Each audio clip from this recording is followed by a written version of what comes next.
నీకు బుద్ధుందా? కాస్తైనా బాధ్యత అనేది ఏడ్చిందా? ఎప్పుడు వెళ్ళావు, ఎప్పుడు వస్తున్నావు? మళ్ళీ ఏ దరిద్రాన్ని వెతుక్కుంటూ వెళ్ళావు? ఏమైంది మీకు? నాకేమైంది? నేను బాగానే ఉన్నా. అసలు నువ్వు నా గురించి పట్టించుకుంటున్నావా? నా పరిస్థితి ఏంటో ఆలోచించకుండా వెళ్తే ఎలా? ఏమైంది మీ పరిస్థితికి? నీకు తెలీదా? టీ నుంచి టిఫిన్స్ వరకు, లంచ్ నుంచి డిన్నర్ వరకు అన్నీ మీదేసుకొని చేస్తూ మీద పడిపోతుంది. నువ్వు కష్టపడి అడవికి వెళ్ళి పులిని వెంట పెట్టుకొని వచ్చి మేక మీద వదిలేవు. నీ మటుకు మాత్రం నువ్వు వెళ్ళిపోయావు. ఈ మేక పరిస్థితి ఏంటో ఆలోచించావా? ఆ మాయ మేకలాగే కనిపించిందండి, కానీ ఇంటికొచ్చాకే మేకతోలు కప్పుకున్న పులి అని అర్థమైంది. ఆ పులిని అలాగే వదిలేస్తే అందరి నెత్తినెక్కి ఇంటికి పెద్ద కోడలు అయిపోయేలా ఉంది. టెన్షన్ పడకండి, మాయ మీ గదిలోకి రాదు. ఏంటి? ఆ ప్రమాదం కూడా ఉందా బుచ్చి? ఇంకా ఎందుకే బెదరగొడతావు? అది దొంగ మాయ అని చెప్పలేం, ఆ బాబా ఆమె బిడ్డ కాదని చెప్పలేం. అది అడ్డం పెట్టుకుని అది చేసే ఓవర్ యాక్షన్ ని మనం భరించలేము. ఏం చేస్తే ఈ సమస్య తీరిపోతుంది? అబ్బా, ఏం కాదండి, ఇల్లు అలగ్గానే పండగ కాదు. ఇది అలికే ఇల్లు కాదు. పండగొచ్చినా మాపెట్టే తుడుస్తారు. అది ఏం చేసినా, ఎంత ఓవర్ యాక్షన్ చేసినా అసలు నిజం బయట పడకపోదు. ఎప్పుడు బయటపడుతుంది? ఎలా బయటపడుతుంది? దోశలు బాగా రావాలంటే పెనం బాగా కాలాలి కదండి. పెనం బాగా కాలాలని నా కాళ్ళు తీసుకెళ్లి పొయ్యిలో పెడతావా? తొక్కల సామెతలు చెప్పు. ఏం చేయమంటారు? కొన్నిసార్లు నేనా మీరా అని చూసుకుంటే కుదరదు, పరిస్థితులను బట్టి సర్దుకుపోవాలి. ఇలా మాట్లాడే నన్ను అడ్డంగా బుక్ చేశావు. నేను కూడా నిలువున బుక్ అయిపోయాను. మీలా అరుస్తున్నానా? ఇదిగోండి, కంగారు పడకండి, ఎలా బయటపడాలో ఆలోచిద్దాం. ఈ లోపు దాని నుంచి మీ శీలాన్ని మాత్రం కాపాడుకోండి. ఇది చెప్పింది నిజమే, మనం జాగ్రత్తగా ఉండాలి. Good evening madam. శర్మ గారు, మీరు అర్జెంట్గా ఒక పని చేయాలి. మీరు ఈ టైంలో ఫోన్ చేశారంటేనే అది చాలా ఇంపార్టెంట్ విషయం అని అర్థమైంది. ఏంటో చెప్పండి మేడం. ఇప్పుడు నేను చెప్పబోయేది మా ఫ్యామిలీకి సంబంధించిన ముఖ్యమైన విషయం. ఇది బయటికి వెళ్ళకూడదు. మేడం, 25 yearsగా మీ కంపెనీకి అడ్వైజర్గా ఉంటూ లీగల్ కేసులన్నింటినీ నేనే హ్యాండిల్ చేస్తున్నాను. అన్ని high profile and confidential cases. నా విషయంలో ఎప్పుడు పొరపాటు జరగలేదు కూడా మేడం. నన్ను పూర్తిగా నమ్మచ్చు. ఇప్పటి వరకు మీరు డీల్ చేసిందంతా కంపెనీకి సంబంధించిన అఫీషియల్ కేసెస్ మాత్రమే. కానీ ఇప్పుడు ఇది మా ఇంటి విషయం, అందుకే స్ట్రెస్ చేసి చెప్పాల్సి వస్తోంది. మీరిప్పుడు చెప్పే విషయం మూడో మనిషికి తెలియదు మేడం. నన్ను నమ్మండి. ఇంతకీ నేను రేపు మార్నింగ్ కల్లా పేపర్స్ అన్ని రెడీ చేసి తీసుకురండి. మేడం, మీరు చెప్పేది నిజమేనా? నేను అస్సలు నమ్మలేకపోతున్నాను. ఈ టైంలో మీకు ఫోన్ చేసి జోక్స్ వేసేంత అవసరం గానీ సమయం గానీ నాకు లేదు. నేను సీరియస్ గానే చెప్తున్నాను. ఇది చాలా పెద్ద డెసిషన్ మేడం. బాగా ఆలోచించి నిర్ణయం తీసుకున్నారా? బయట మనిషి అయిన మీరే ఇంతలా చెప్తున్నారు అంటే ఈ ఇంటి మనిషిని మరి నేనెంత ఆలోచించుండాలి?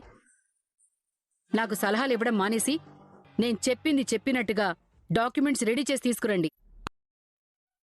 ఏంటోదినా, అందరినీ హాజరు కమ్మని చెప్పి ఏం మాట్లాడడం లేదు? నేను మాట్లాడడానికి కాస్త సమయం ఉంది. అసలు దేని గురించి మాట్లాడాలి? ఆ సమయం వచ్చాక ఏంటనేది అందరికీ అర్థమవుతుంది. రండి లాయర్ గారు. ఇదిగోండి మేడం.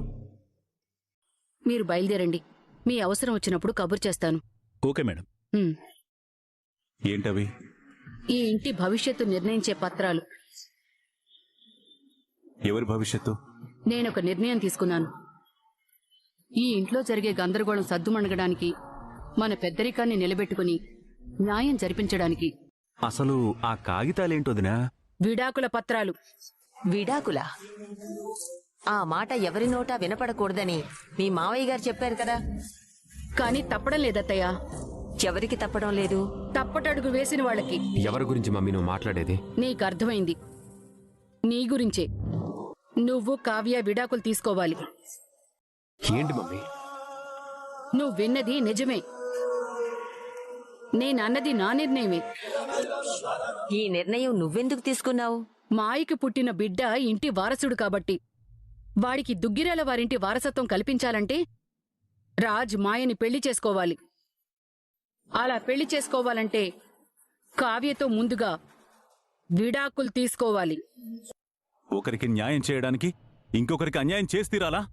ఈ సమస్యకి ఇంతకన్నా ఇంకొక పరిష్కారం లేదు. లేదని నువ్వెలా అనుకుంటున్నావు? ఉందని మీరెలా చెప్పగలుగుతున్నారు? ఉంటే చెప్పండి. ఏం చేస్తే సమస్య సమసిపోతుంది? ఏం చేస్తే మాయకు న్యాయం జరుగుతుంది? ఏం చేస్తే ఆ బిడ్డకు లీగల్ గా వారసత్వం దొరుకుతుంది? కావ్యని రాజు నుంచి విడదీస్తే మాయకి న్యాయం జరుగుతుంది. మరి కావ్యకి అన్యాయం జరగదా? ఏడాది నుంచి నీ చెల్లెలికి ఈ ఇంట్లో న్యాయమే జరుగుతుందనుకుంటున్నావా? అన్యాయమే జరుగుతోంది, అవమానమే జరుగుతోంది. కానీ అందులో ఇంటి సభ్యుల తప్పే లేదు. నా కొడుక్కి ఇష్టం లేని పెళ్లి చేసింది మీ అమ్మ. కాబట్టి అన్యాయం గురించి ప్రశ్నించే హక్కు మీ కుటుంబం కోల్పోయింది. రాజ్ నిజంగా కావ్యని ఇష్టపడి ఉంటే ఈ పాటికే వాడు బిడ్డను కనుండేవాడు. కాని వాళ్ళిద్దరి మధ్య సఖ్యత లేదు. అందుకే వాళ్ళు విడిపోవటమే న్యాయం అంటున్నాను. ఇష్టం లేని భార్యాభర్తలు కుటుంబ ప్రతిష్ఠ కోసం కలిసి ఉన్నంత మాత్రాన ప్రేమ పుట్టదు. వాడు మాయని ప్రేమించాడు, కాని ఇంట్లో చెప్పలేక నలిగిపోయాడు. బిడ్డ పుట్టాక వాడికి న్యాయం చేయాలనే ఆరాటం మొదలైంది. అందుకే బిడ్డని తీసుకొచ్చాడు. ఇప్పుడు మాయ కూడా తెరచాటు నుంచి బయటికొచ్చింది. వాళ్ళిద్దరి మధ్య బలమైన బంధం ఉంది కాబట్టే పెళ్లి చేద్దామనుకుంటున్నాను. ఇది ఇప్పటికిప్పుడే తేలిపోవాలా? సమయం తీసుకునే అవకాశమే లేదా? ఎవరి మనసులో ఏముందో, ఎవరు ఎలాంటి వాళ్ళో తెలుసుకునేదాకా ఆగకుండా తొందరపడాలా? ఇంకెప్పుడు నిర్ణయం తీసుకోవాలండి? శ్రీరామనవమి నాడు బిడ్డ గురించి మీడియా అంతా అడుగుతుంటే సమాధానం చెప్పలేక ఎంత ఇబ్బంది పడ్డామో మర్చిపోయారా? రేపు మాయ ఇంట్లో ఉంటే ఆమెవరు అన్న ప్రశ్న మొదలైతే ఈ ఇంటి గుట్టు వీధిన పడితే అప్పుడే సమాధానం చెప్తారు. ఎవరు జవాబు చెప్తారు? అందుకే ఎవరికీ తెలియకుండా కావ్యతో విడాకులిప్పించి గుట్టు చప్పుడు కాకుండా మాయ మెడలో 3 ముళ్ళు వేయిద్దామనుకుంటున్నాను. నువ్వు ఈ ఇంటి బాధ్యతలు సంభాళించగలిగే సమర్థత ఉన్నదానివని మా తర్వాత ఇంటి బాధ్యత నీ చేతుల్లో పెట్టాం. ఏనాడైనా మా అభిప్రాయం చెప్పామే తప్ప నీ నిర్ణయాలకు అడ్డు రాలేదు. కాని ఇప్పుడు కావ్యకు విడాకులు ఇప్పించాలని నిర్ణయించటానికి అసలు నువ్వెవరమ్మా? నీకేం హక్కుంది? నీకేం అధికారం ఉంది? ఎవరిచ్చారు నీకు అధికారం? వాడేం కతికి బాసికం కడితే దానికి తాళి కట్టలేదు. కనకం చేసిన పని వల్ల, రుద్రాని పన్నాగం వల్ల అమాయకురాలైన కావ్యమెళ్ళలో తాళి కట్టాడు. ఈ ఇంటి పరువు నిలబెట్టాడు. అయినా సరే అది అగ్నిసాక్షిగా జరిగిన పెళ్లి. ఆ సంస్కృతిని కాదనే హక్కు వేరే ఎవరికీ లేదు. మామయ్య గారు, నేను మామయ్యగా మాట్లాడలేదమ్మా, మనిషిగా మాట్లాడుతున్నాను. అందుకే పరుషంగా మాట్లాడటం తప్పటం లేదు. కావ్య విషయంలో నువ్వు మావయ్యగా మాట్లాడినా తప్పు లేదు. ఆ పిల్లకు తాతయ్యగా మాట్లాడినా పొరపాటు లేదు బావా. మాట్లాడు. నీ నిర్ణయం ఏంటో నిక్కచ్చిగా చెప్పు. భర్తలు చవటలైతే, అసమర్థులైతే ఆడవాళ్లు నిర్ణయాలు అమలు చేయటంలో తప్పులేదు. నా కొడుకులు సమర్థులే కాదు, సంస్కారవంతులు కూడా. అందుకే ఇంతమందిలో నీ పరువు తీయటం ఇష్టం లేక మౌనంగా నిలబడ్డాడు. ఇంత పెద్ద నిర్ణయం నువ్వు ఎవరి అనుమతి తీసుకుని, ఎవరి అభిప్రాయాన్ని కనుక్కుని తీసుకున్నావమ్మా? ఏ జంటనైతే విడిపోమ్మని చెప్తున్నావో కనీసం వాళ్ళిద్దరినైనా సంప్రదించావా? చెప్పమ్మా, వాళ్ళ అభిప్రాయాన్ని కనుక్కున్నావా? నువ్వు చెప్పు కావ్య. మాయని దృష్టిలో పెట్టుకుని చెప్పకు. రాజుని దృష్టిలో పెట్టుకుని చెప్పు. వాడికి విడాకులు ఇవ్వడం నీకు సమ్మతమేనా? నువ్వు నోరు విప్పి చెప్పు కావ్య. ఇందులో అత్త లేదు, మామ లేడు, లాయర్ లేడు, పత్రాలు లేవు, ఏమీ లేవు. నిర్భయంగా నీ నిర్ణయాన్ని చెప్పు. చాలా సంతోషంగా ఉంది అమ్మమ్మ గారు, తాతయ్య గారు. కనీసం మీరిద్దరూ అయినా ఈ ఇంట్లో నేను ఒక మనిషినేనని, నాది ఒక జీవితమేనని గుర్తించారు. ఇప్పటిదాకా ఈ ఇంట్లో నా ఉనికి ఒక ప్రశ్నార్థకంగానే కనిపించింది.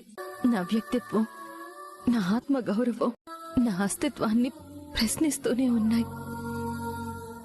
నాకంటూ ఒక అభిప్రాయం లేదా? నాకంటూ ఎలాంటి అధికారము లేదా? మనసు లేదా? మా అత్తగారు ఒక చారిత్రాత్మకమైన నిర్ణయం తీసుకునే ముందు కోడలు కూడా సాటి ఆడదేనని,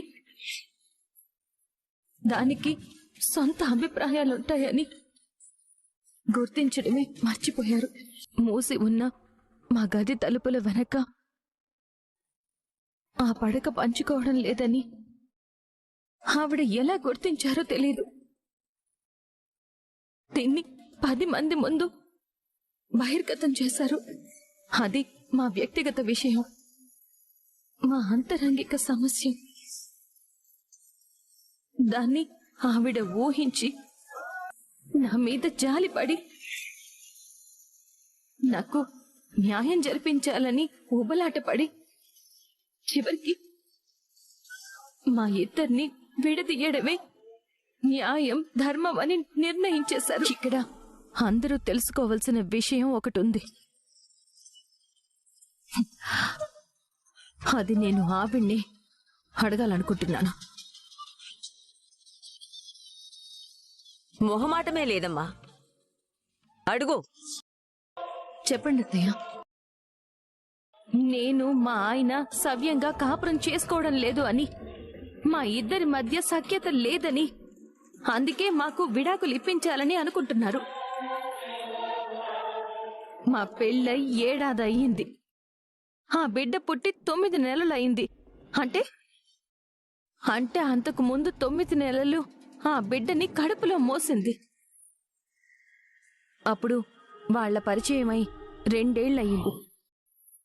మీ కొడుకే గనక మాయని ఇష్టపడితే అంత రహస్యంగా కాపురం చేయాల్సిన అవసరమేంటి?